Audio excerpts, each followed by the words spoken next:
Hey students, welcome back to Buddy. Just to let you know, chapter 16 is going to be a very exciting chapter. A lot is going to happen. So hold on to your seats. Sit still and listen. It's going to be chaotic. But chapter 15 notes Little T's home and the church. Brother James buys a new lawnmower for the church. Little T takes Buddy with him on his walk to the church. It's a longer walk because Buddy is like wobbling and hobbling. J-Boy and his friends tried to steal the lawnmower, but Buddy and Little T stopped them. Mama shares her hopes for Little T to graduate school and attend college. And Little T offers to clean the kitchen, and then he hangs out with Buddy in the shed. And with Buddy getting stronger, Little T knows that he can assure his mother that everything is going to be okay. So let's get into chapter 16. This is going to rock you. Buddy, chapter 16. I can't believe it when I look around and it's time for school to start up. Mama's going through all my school clothes and fussing about how they don't fit. And what are we going to do? Daddy says we forgot about the glasses I'm supposed to get. And I promised to sit on the front row. Okay, so Little T's getting taller. He outgrew his clothes. They don't have money for new clothes. That's why Mama says, what are we going to do? Daddy forgot to get Little T glasses over the summer, and Little T promises to sit at the front of the class. Tanya's sitting around with her thumb in her mouth because she's starting kindergarten for the first time, and she's scared. It will be okay, I tell her. Just don't sing unless everybody else does. Daddy takes me aside the last Saturday of the summer, and he says, "How much you got saved, son?" I say, "I've been spending my money on Buddy." So Little T doesn't have extra money for a bicycle. "You ain't spent it all on that dog, have you?" "I've got $50, I say. Daddy nods his head real slow. "That ain't much," he says. I know. "But it might be just enough if I pitch in half," he says. Then he smiles. "Come on, let's go shopping." I can't believe it. Daddy takes me to the secondhand store down on Esplanade, and the lady there says they got a whole stack of bikes in the back. We go back there, and they've got red ones and blue ones and purple ones and orange ones. Daddy makes me ride them around to try them out. "Which one fits you best?" he asks. And I say, "The red one." Now, do you remember when Little T had that conversation with Buddy? And he asked Buddy what color he should get if he gets a bike. And Buddy, barked or panted or nodded that red would be good. And can you believe that Daddy's going to chip in half the money so that Little T can get a bike? Daddy really hasn't given Little T too much attention until this chapter, until chapter 16. Daddy has not spent too much one-on-one time with his son. This is very important. We push it up to the front, and the lady says, "That would be $80 on the nose." Daddy slides 2 20s on the counter, and so do I. She starts counting it out, and Daddy says, "You're sure that bike is exactly $80? He's been mowing lawns all summer to get that money." The lady looks at me. "What section did you take that bike out of?" she says. "The very end," I say. "Why didn't you say so to start?" she says. "That's the sale section. Those bikes are only $60. And then she gives me back a 20. We're putting that bike in the car, and Daddy's tee-heeing, and I'm grinning so big I think my face is going to split open. Sales section, Daddy says. What do you think about that? When we get home, all you know what's broke loose. Baby Terrell's bawling, and he's bleeding. Mama's screaming. Tanya's crying. Grandpa T's yelling. Daddy jumps out of the car. He goes running up to the steps. That dog! Mama's screaming. She's holding baby Terrell and looking at where he's bleeding on the forehead and on his foot. That dog! She screams again. What about the dog? Daddy says. He bit the baby, Grandpa T says.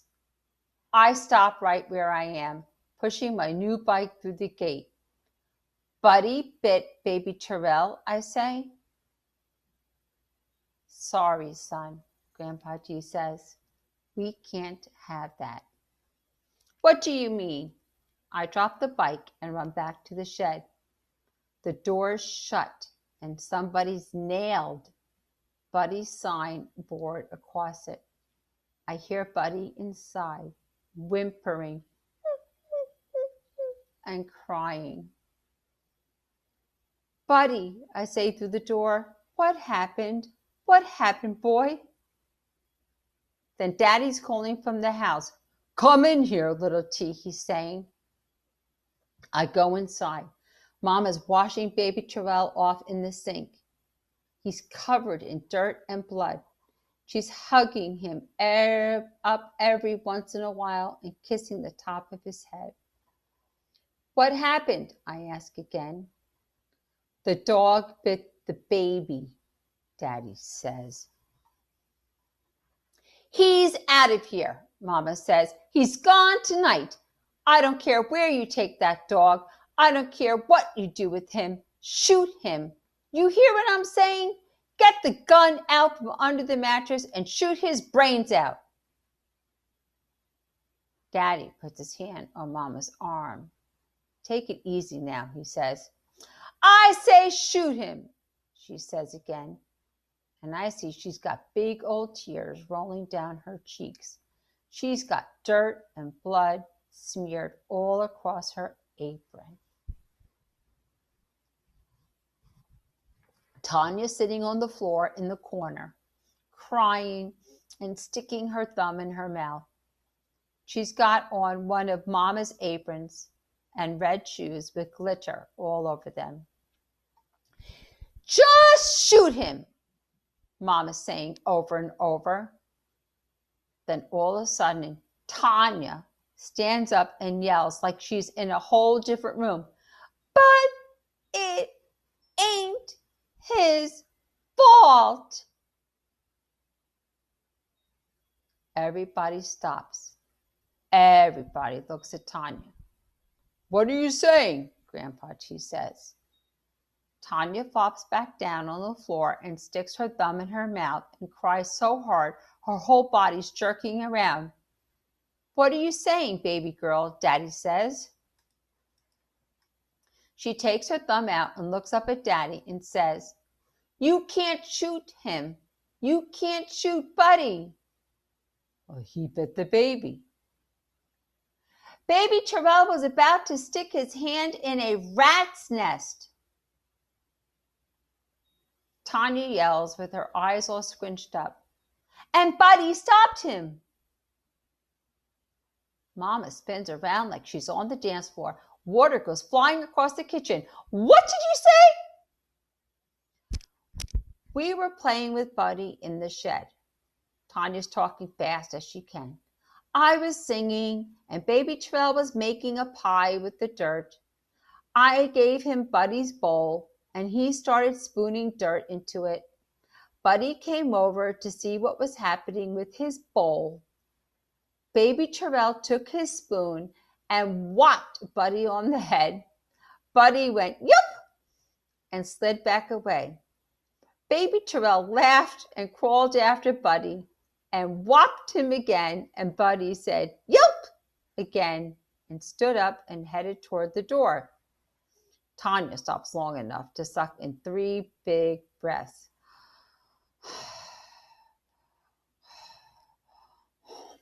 Then she starts up again. Baby Terrell went crawling across the floor toward Buddy. He was crawling past the paint cans. He saw something and he stopped and he crawled over and started to climb up. He was reaching and then Buddy came barking back into the shed. He grabbed Baby Terrell's foot and he pulled him off the cans, and Baby Terrell fell and hit his head and he started screaming, and she just stops. Her eyes stay squinched up. There's a rat's nest out there, Daddy says to me. I heard something, I say. I saw them, Tanya says, and her eyes pop open. When Baby Terrell fell, he knocked the paint cans down, and 2 big old rats went racing across the floor right in front of me and under the wall. And Buddy was limping after them and barking up a storm, and Baby Terrell was bleeding, and then Tanya starts crying again and shaking and laying on the floor. Those red shoes are falling off her feet. Mama looks at Tanya. Daddy looks at Mama. Grandpa T looks at Daddy. Why didn't you tell me that to start? Mama says. Tanya don't answer. She curls up in a ball and starts hiccuping. Why were you just yelling? He bit the baby. He bit the baby. Baby Terrell sitting in the sink, splashing in the water. Grandpa T walks over and takes him out. He needs a diaper, Mama says. I reckon I know that, Grandpa T says, and walks out carrying the baby and talking in his ear. And Baby Terrell starts laughing. Mama looks at Daddy. Then she looks at me. I changed my mind, she says. Don't shoot him. Then she rips off her apron, stomps up the stairs, and slams the door to her room. Tanya sits up. She's hiccuping so hard she can't hardly slip her shoes back on. What were you doing all that time? Daddy says. Singing? Tanya covers her face with her hands. You were just watching and making up a song about what you were seeing, weren't you? Tanya presses her fingers against her eyes. And when it didn't work out, you blamed Buddy? Daddy says. Tanya almost nods. That ain't right, Daddy says. Don't hit her with the stick, I say. She's too little. Oh, little T sticking up for Tanya after all that Tanya just did. I mean, Tanya almost got Buddy shot. Saying a lie, saying that Buddy bit the baby. And here little T is saying, don't hit her with the stick. Daddy looks at me a second, then he says, I guess I'll go take that board off the door. Ain't no use in keeping him penned up. We'll get the rats tomorrow. When he leaves out, I sit down beside Tanya on the kitchen floor. I'm glad you told the truth, I say. We're listening to Daddy's hammer prying off that old board and Buddy barking and barking, Tanya sniffing and rubbing her nose like she wants to rub it off. You want to see my new bike? I say. Can I ride it? You ain't big enough, I say. She follows me out to the front yard, and I pick up the bike where I dropped it. We're standing there looking at the red bike when Buddy comes limping around from the back. He comes up and sniffs me and pokes his nose in my hand. Then he goes to sniff Tanya. I'm sorry, Buddy, she says. I know you're little T's dog, but I love you too. He bends down and licks those red shoes on her feet. And all of a sudden, I'm wondering if Buddy loves her back. Well, Tanya told a lie, and it seems that little T forgives her. But what's more concerning is that little T is feeling that Buddy loves Tanya also. Buddy can love other people too.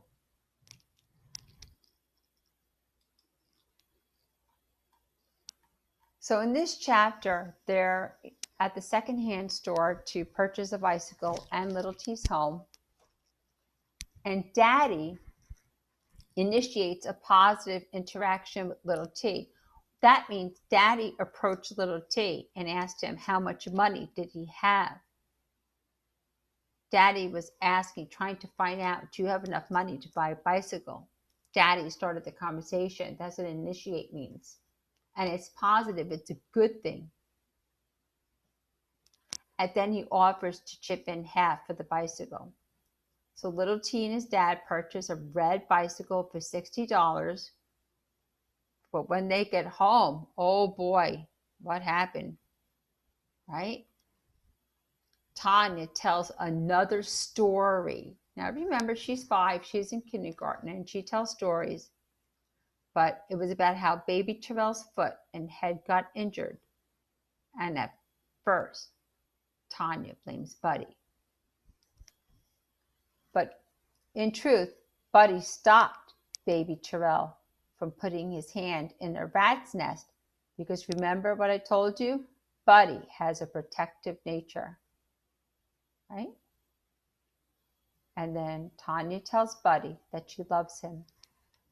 And little T wonders if Buddy loves her back. We have an internal conflict going on. It's inside. It's not between two characters. It's inside of a person. This conflict is within little T. Little T is wondering if